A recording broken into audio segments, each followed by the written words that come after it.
Sup? How's it going? We're going to be doing more stuff today.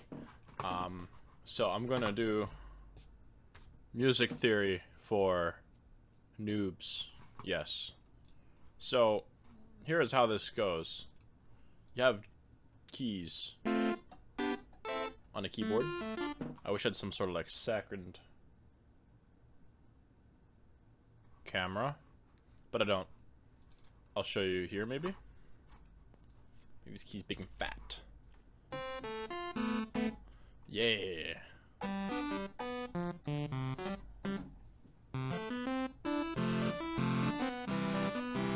Okay, see these keys here? So basically, you have keys, right? White and black keys. When beginning music production, it's not hard to learn the scales. It takes like a day at most. You just have to remember a pattern in your head. But the scales you like the most you'll remember better. So so basically what I'm gonna do is show you scales, like basic stuff, like ways to remember things easily. So I have my keyboard starting at C2. Maybe I'll do C1. It's just how far can I move this over?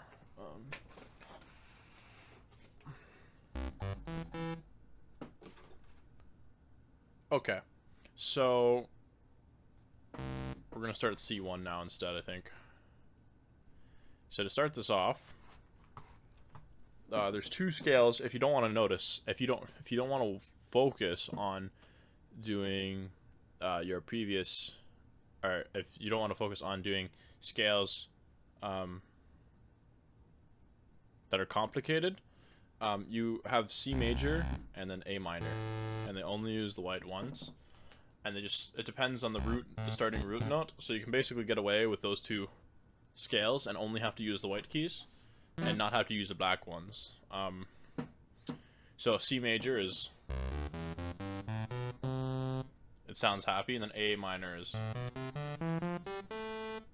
sounds minor. It's basically how many like diatonic, tonic, and types of notes are in the scale, but that doesn't matter because when people start talking about that, they're just going to confuse you.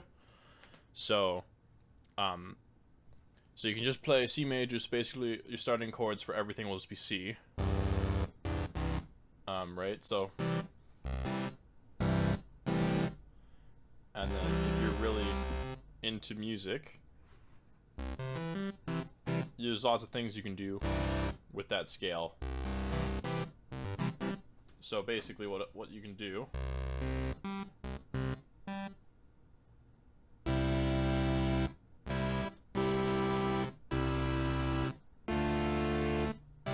you do like inversions. I'll explain inversions in a second. It's a type of voicing. And okay, so this paper is everywhere. What is this? Junk from my work that I quit. Okay, so you can do this, right? That's the major scale. Now there's ways to remember the major scale. So if you notice, when I move up the keys here, there's not black keys in between every segment of the keyboard. So that's because when you go from a white key, you go to the next key, which isn't the next white key, unless there's no black key in between. So when I start at C, I'm actually supposed to go to C sharp. That's called a half step. It's going up one semitone. So a major and minor always follow patterns. Same thing with harmonic and melodic, but those are two scales you don't have to worry about. But you basically can go up in a pattern. So for major, it's like it'd be a whole, and then whole, half, whole, whole, whole, half. So now that pattern can be easily mapped like this. If you use something like any DAW, and then you can basically put down all the white keys from C to C, like this, And then you can repeat it like this, and then now when you're playing the scale, you know what to do. What's even better, if you press F, now these are only notes that are in your scale, basically. So you can like, you can literally put notes anywhere.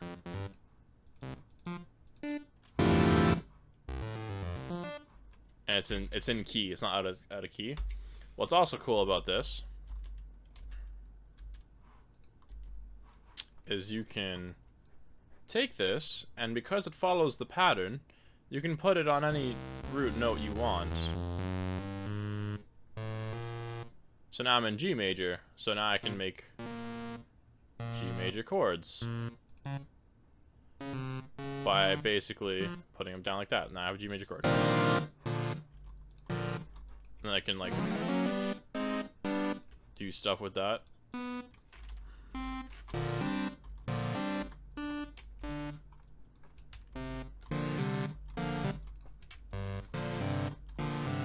Right, and it works. So you can copy this pattern. The same will work if you do the A to A with white keys. You can copy this one around, and then these will be the notes you can use, right? And you can always like do that to them. And what will always work, especially in Bitwig here, is you could make a track called like Workshop or something. That's the name of the track I want to make, but I want to make like a group. You could make it an instrument track, right?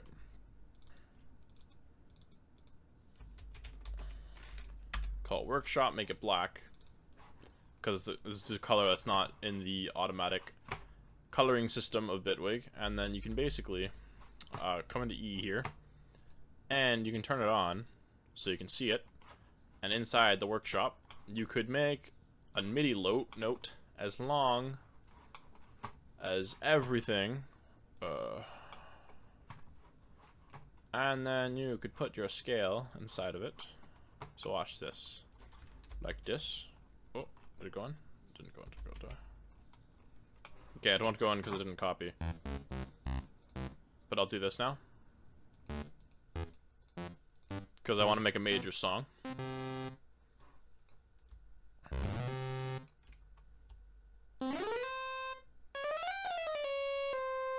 Like that.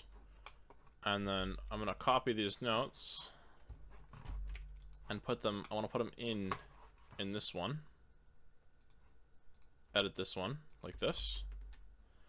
And then I'm going to sit here and spam the scale 200%.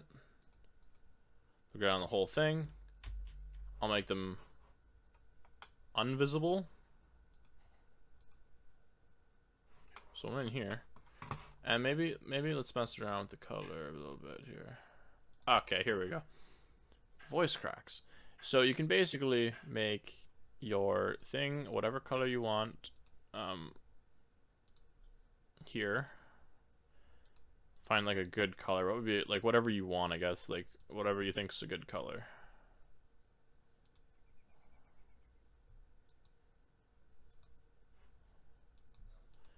And once you do that, maybe like green.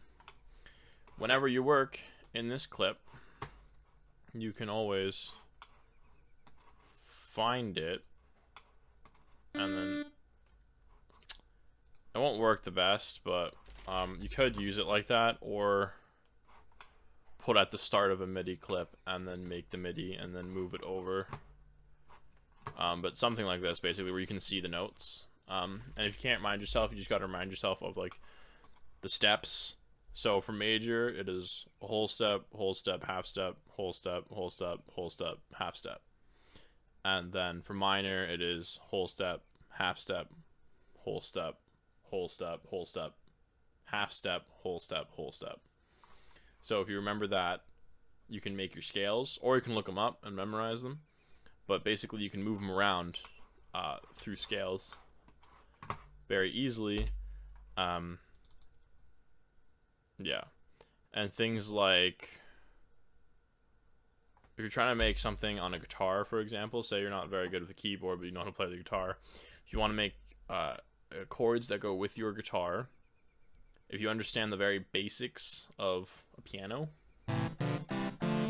you can play like any note on a guitar or a chord. So like if I play A, and then I want to put a capo on 5, what I can do is, because you like look it up or Google it.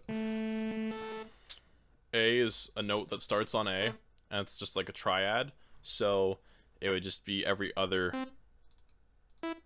one in the sequence. So say I played an A minor and I was going to play in an A minor scale, and I want to use a capo on the 5 on the 5th fret. I basically just have to press the up key 5 times.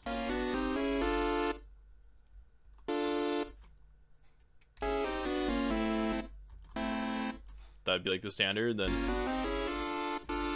there would be like then that turns into like a D minor instead of that. This will do everything, so that'll change the scale depending, and that's how you can do your chords. If you know what chord you're playing, you have a capo on, you just have to know what fret your capo is on, and then move the chord up that many numbers of semitones. That's how guitar works. The way chords work are very simple. They work such as basically whatever your first chord is that you put down here, first note, that's the chord. So if I put it on A, it's A, G, if I want to make a G, like that, or A, that'd be A major, A minor, and when it was at G, it was on minor, then put it to major, like that. So, the way they work is, say you're using the scale of A. So what you can do to construct a chord is know that, like, hey, it's every white note, right?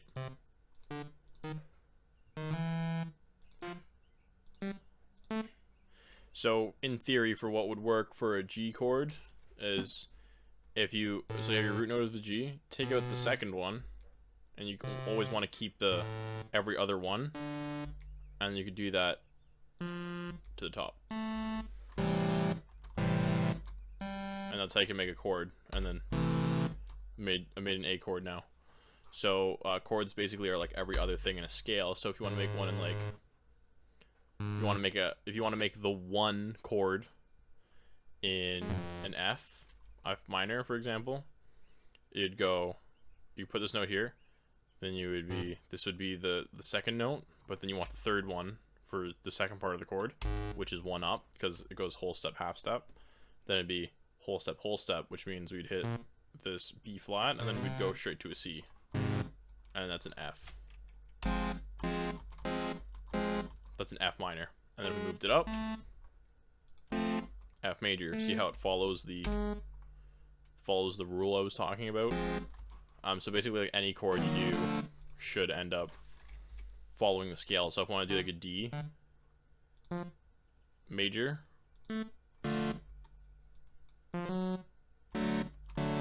if I look at the notes here, it will follow. So it'll go up a whole,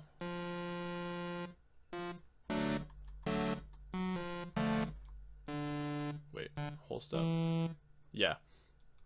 So I'll go up from this one a whole step to C, from D to C, that's a whole step. That'd be where the next note is. And then if you did another whole step, you'd end up on this G flat, and then that's where that note is. Go up a whole step, you'd end up on this A flat, and then go up half step, and then you're at the A. So every chord you make in the white key will be minor or major, depending on where the other scale has. So say I'm in the A minor scale, and I make an F chord, right? I'm in A minor. I'm only supposed to use the white chords, right? So what ends up happening is I'll make these into pieces here. So let me just actually do the notes from A to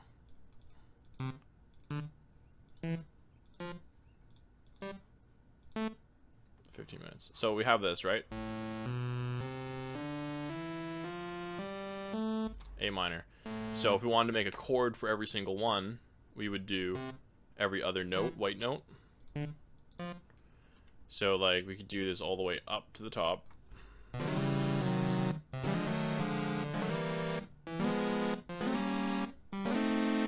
No, that will not work. You have to just adjust them afterwards.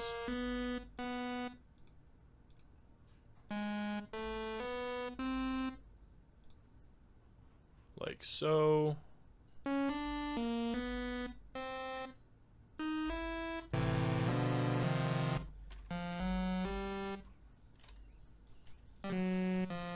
Oh, that's weird. Oh, yeah.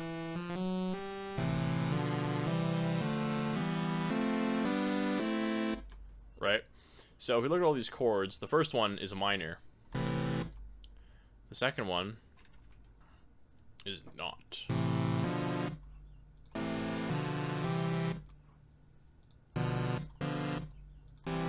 So it goes minor, major, major, and it should go back to a minor, or is it minor? I don't remember.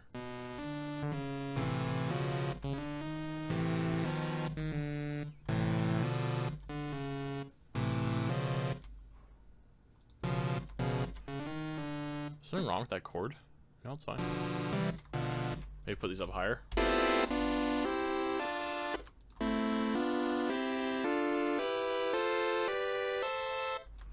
So, if you look at all these chords relative to other scales, like we looked at every other scale. So if we looked at the minor, so we have this A chord progression right here, right?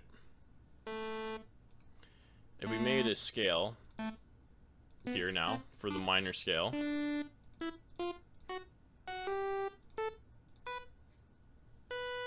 right? And then we made a major scale on the same, I guess, right here as well.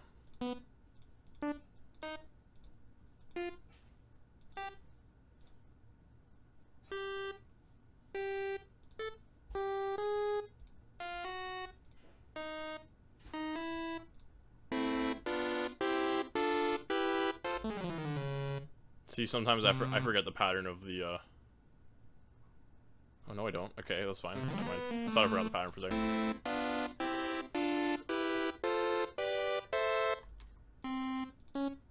Okay, it just goes there and then... See, I have to check, too. So yeah, if we compare it to this, here,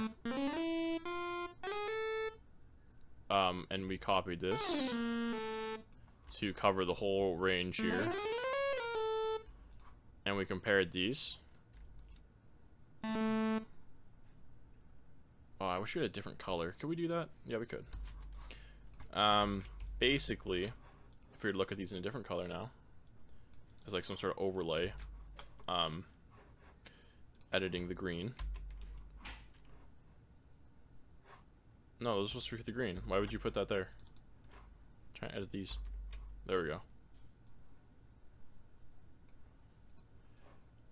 So if we made some stuff here, I want to get these to be like full length things here. I'm trying to get something to go down. So I basically want this chord progression to repeat twice here. And then I want this one to be here.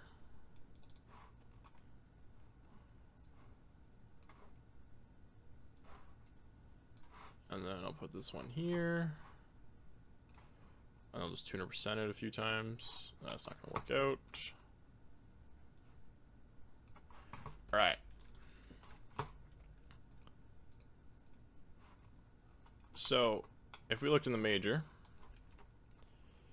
here and could actually find where the notes went, not sure what happened there. Where will the notes go? Alright, here we go. If you looked at the minor, the first one's the major version, right?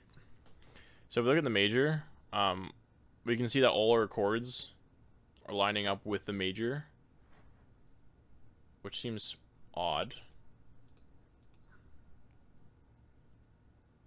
Wait, no, is this the second one's major? Sorry, the first one's minor.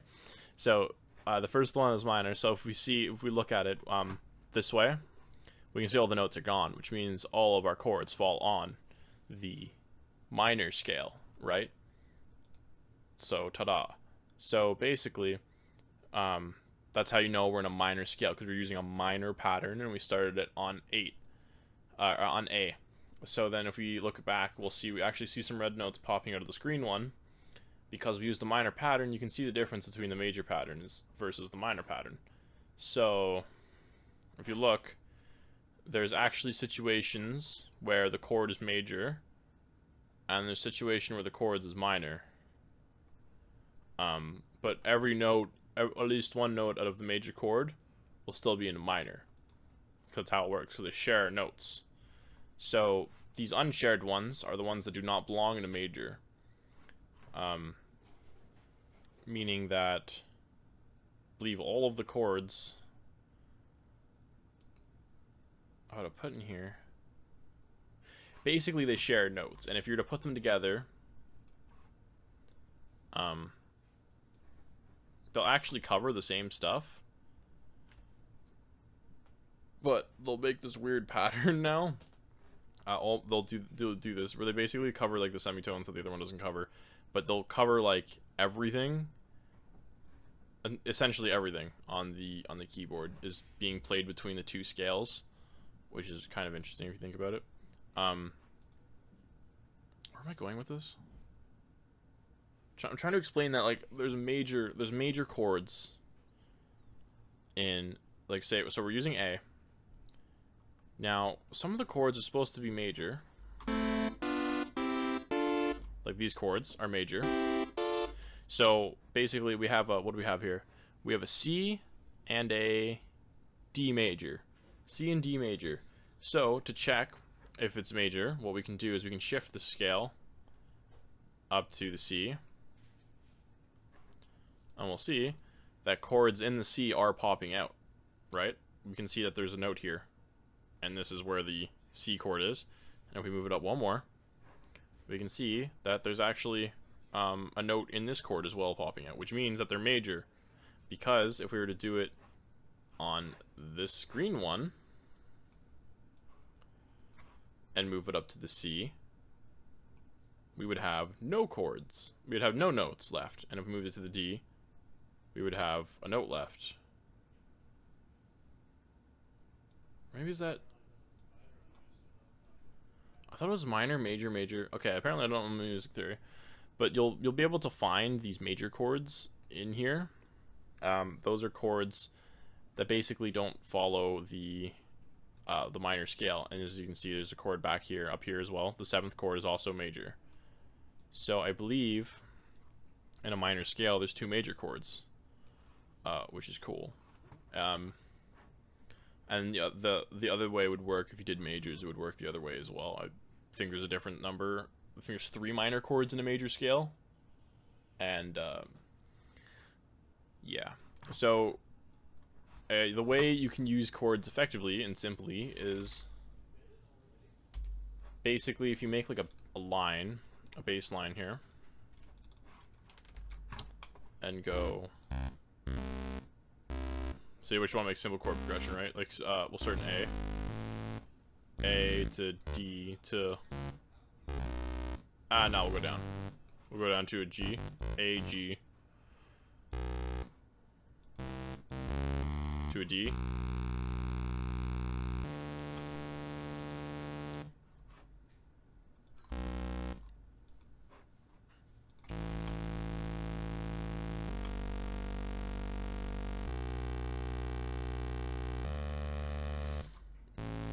So we make our basic chords now, like this.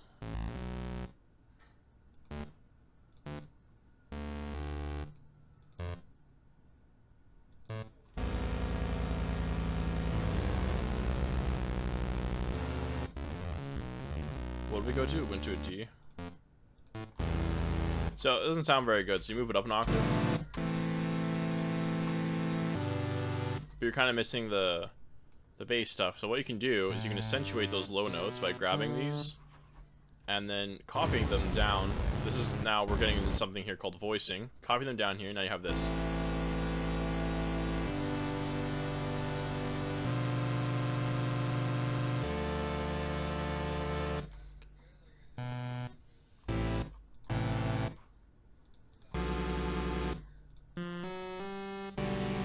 So we've learned this chord doesn't sound very good here, this chord. So what we'll do is we'll move it one up and just make sure everything's in key.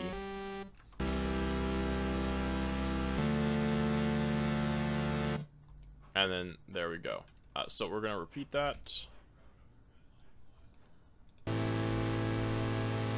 So now we'll get into the voicing aspect of this. So what you can do, and what I like to do, is you can move this middle note an octave higher. I'm going to teach you how deadmau5 does all his chords right now.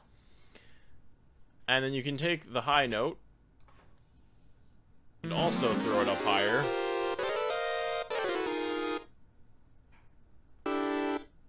Like this. And then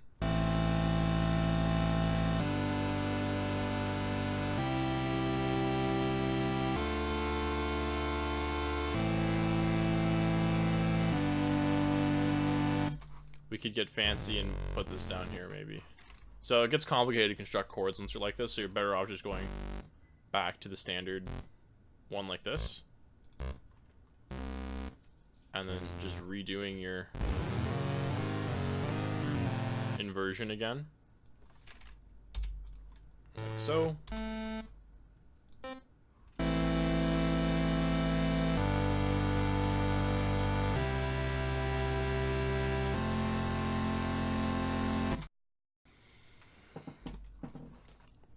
Oh, sorry you didn't get to see me construct those chords because of interruption. I'll redo that. Okay, so I had these chords.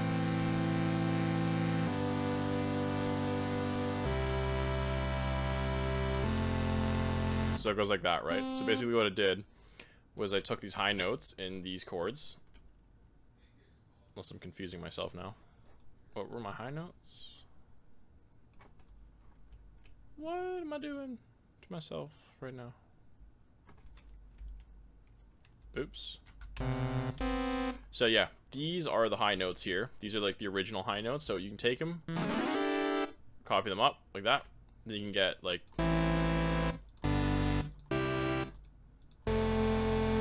which is cool. And then you can also send them up like semitones till where it sounds right.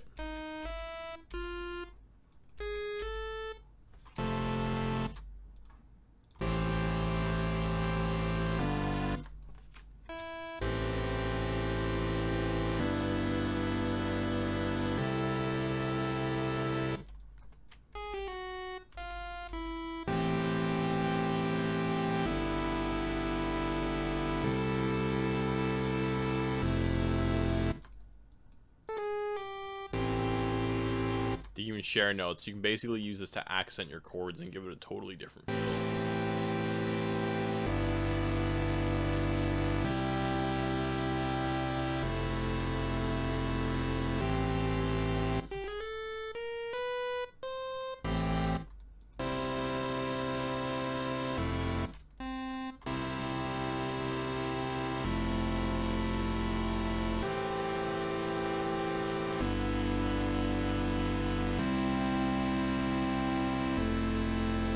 So you can basically mess around with that in terms of voicing. The chords do get confusing here, but you just need to remember that this is an A minor with various chord inversions, such as like this is the A, and all I did was accent the bass note of the A, and then I basically accented this note here, but I moved it up like 3 semitones or so. So it has like this better effect when I now widen the chord. This works very well on pianos as well. If I open up a piano, it takes like seconds to create like the coolest chord progressions, and if you understand rhythms and spend long enough time with melodies, it will sound great, like fantastic. Well, that took way longer than it should have. What's happening? Don't you dare. This is why I don't do Windows.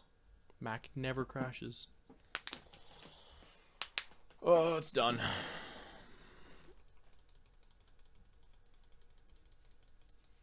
I'm sorry, I was trying to show you what it sounded like with piano, but Windows is just too bad to do piano, apparently. Apologize. Thank you for watching. I will see you later.